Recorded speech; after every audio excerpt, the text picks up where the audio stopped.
তিন নাম্বার কোরআন যে পরিচয়টা আল্লাহর হাবিবের আমাদের সামনে তুলে ধরেছে সেটা হচ্ছে তিনি রাসূল ছিলেন, শেষ রাসূল ছিলেন, তবে তিনি মানুষ ছিলেন।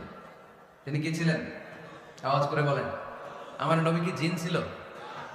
ফেরেশতা ছিল না? কি ছিল? আওয়াজ করে বলেন, কি ছিল? তিনি মানুষ ছিলেন, তবে যেন তেন মানুষ নন, অসাধারণ মানুষ। কেমন মানুষ? তিনি মানব, সাধারণ মানব নন, তিনি মহামানব। অনেকে বলে ইউসুফ আলাইহিস সালাম নবীদের মধ্যে সবচাইতে সুন্দর নবী ছিলেন, বলে না অনেকে? শুনেন না আপনারা? এটা ঠিক, উনি অনেক সুন্দর ছিলেন, কিন্তু আমার নবীর চাইতে বেশি সুন্দর।